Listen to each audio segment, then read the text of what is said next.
Hello everyone, welcome to the video. Today I want to talk about things that you need to consider before choosing your next travel destination. It's like going on a treasure hunt, isn't it? You've got this whole world to explore, but picking the perfect spot really depends on a whole lot of factors. So without further ado, let's get started. First off, safety is probably the single most important factor to consider before choosing where to go. You want to feel secure and enjoy your trip without worrying about your well-being. So how do you find out about the safety of a country? There are a few things that you can research. Some things that you can look up is whether it's considered tourist friendly and what types of crimes are going around, or if it's safe to be out at night. Also, you should check off how stable the government is. Political unrest or demonstration can really affect your experience. Did you remember the protests in Hong Kong back in 2019? I was actually there just before the massive riot broke out. Good thing I was on my flight back by the time it happened. Since then, I always try to find out where the closest embassy or consulate is at, just in case I need assistance while traveling. Oh, and don't forget travel insurance. I had COVID in Thailand and I had to go isolation for a week and had to pay all the hotel costs. Good thing I had insurance so I could claim some of the costs back. It's also a lifesaver in case of emergencies, covering everything from medical expenses to trip cancellations. Also, to be even more safe, if you're traveling solo, consider joining tour groups or guided excursions where you'll be with other people. The more people, the safer, right? If you're still wondering about what to research on, here's an interesting thing I found on the internet. It's called the Global Peace Index. It measures how safe countries are compared to each other using different kind of indicators. But for more specific and up-to-date information, you can visit government travel advisory websites such as these. I'll leave a link of this stuff in the description below. Next, let's talk about money. Did you know that $20 can buy you a luxurious meal in Malaysia, but in Switzerland, you might just end up with a Big Mac? Now, speaking of Big Mac, have you ever heard of the Big Mac Index? It's a funny thing, but surprisingly accurate way to gauge the cost of living across different countries. It literally measures the price of a Big Mac in McDonald's, giving you a good idea of how expensive or cheap a place is compared to others. Here's a fun fact I found from this index. Food prices in Norway are on average 20% higher than its neighbor Sweden. Interesting, huh? Anyway, check it out if you're curious to know more. But hang on, food isn't the only thing that can drain your wallet. Accommodation is a big one, especially in expensive cities like Singapore or Hong Kong. I once booked a tiny hotel room in New York near Times Square, just with a bunk bed. Me and my friend, we couldn't even fit our bags in there. We had to take turns. And seriously, for the price I paid, oh god, I almost cried. For what I paid there, I could have lived like a royalty in a private villa at a luxury resort in Bali. Crazy, right? Accommodation is so important, especially if you're traveling on a budget, because you need to plan ahead. You don't want to end up having McDonald's for dinner every day, like me in Switzerland, because I couldn't afford proper meals there. Oh, and by the way, I've got a separate video on how to book accommodation with Agoda. Check it out if you want to do some research. Now let's talk about weather. Did you know that visiting Australia in July means you'll be in the middle of winter? Yeah, it doesn't snow, but it still can get pretty cold if you want to hang out on the beach. I mean, we even have this phrase Christmas in July because it's winter, and so there you go. Speaking of Christmas, how about Singapore in December? Well, be prepared for rain because it's monsoon season. And with humidity around 80% all the time, you would spend a lot of time indoors. Thinking about Thailand in April? We'll be ready for scorching heat. We're talking about 40 degrees Celsius every day. If you live in a cold country, it might sound nice, but trust me on this, exploring temples in Ayutthaya in that kind of weather, it's not very nice. How about Japan in September? It's typhoon season. Look, I can keep going, but you get the point. While we cannot control the weather, understanding the seasons before you go can really maximize your chances of doing what you want and enjoying your trip to the fullest. So before you book those flights and hotels, take a moment to check out the weather patterns of your destination. It might seem like a small detail, but it can make a world of difference in how much you get to experience and enjoy during your trip. Before I continue, if you enjoyed this video so far, don't forget to comment, like and subscribe so you get more travel tips for your next adventure. Anyway, let's move on. Next up, food. Depending on where you go, finding your food preference, such as vegetarian or halal options, might not be as easy as you think. Take my experience in Vietnam, specifically Hanoi. My friend and I were there and we seriously got tired of noodles and bread because that's pretty much all we had. After a while, we wanted something different like rice.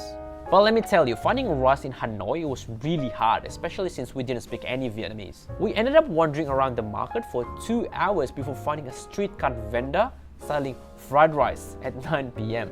It was a godsend. We were screaming in joy when we saw rice. I know this story is very silly, but we definitely learned a lesson. Before you go, get a basic idea of what kind of food to expect in your destination. It'll save you from wandering hungry and unprepared. Moving on to culture. Growing up in Southeast Asia, I learned early on that when you visit someone's home, you take off your shoes. It's a sign of respect because our shoes are considered dirty. Now, where I live in Australia, it's totally different. Shoes stay on indoors. See how this could cause confusion? Imagine visiting your friend's house in the Philippines with your shoes on. I could only imagine what their parents would think of you. Or maybe let's say you're planning to visit a temple in Bali. Here's the thing, you cannot just stroll in wearing swimwear or shorts. It's all about dressing appropriately out of respect. You might think that it's just so obvious, but I've seen videos of ignorant tourists wearing shorts got angry because they weren't allowed to go in the temple. Just because you grew up in a country that lets you dress freely doesn't mean you can do whatever you want when you travel overseas. Being a good and ethical traveler means embracing and respecting other cultures. As they say, when in Rome, do as the Romans do. It's not just a saying, it's a rule of travel. So before you jet off for your next trip, take some time to learn about the customs and traditions of your destination. Your efforts to learn local culture will not only improve your experience, but also create positive interactions with locals. And isn't that what travel is all about? Connecting with other people and embracing diversity. Next up is language. Alright, you don't need to be fluent in a language to make positive impression. Learning simple phrases like greetings, asking for directions, or ordering food in restaurants can make a difference. You can even start practicing during your flight or while waiting at the airport. It's not just practical, it's also really fun. People really appreciate when you try to speak their language, even if your pronunciation is bad. Take my experience in Italy, for example.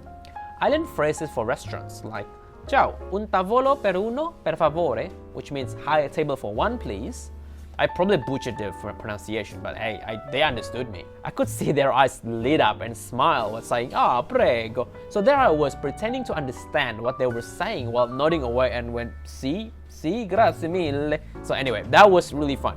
I think it was worth it to take a bit of time to learn new key phrases. It shows respect for the local culture and can lead to fun experience along the way, like my experience in Italy. Trust me, locals will appreciate your effort most of the time, and you'll feel more confident in navigating your new surroundings. Next, let's talk about directions.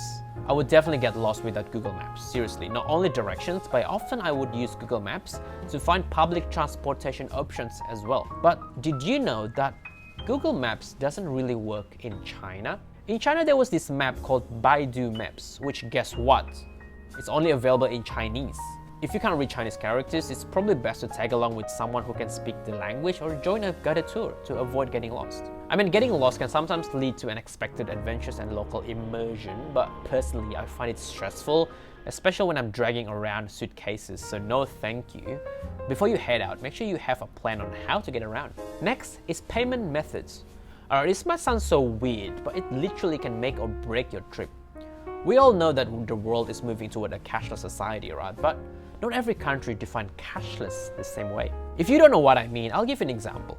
When I was in China, a lot of places didn't accept credit cards like Visa or MasterCard.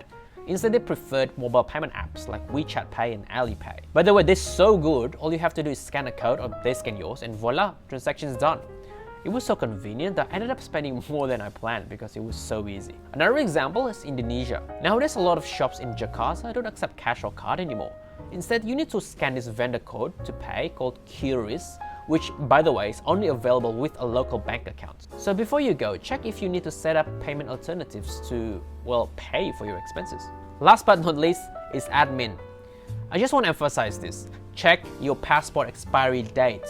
I cannot stress this enough. Some countries require at least 6 months of validity remaining on your passport from the date of your entry.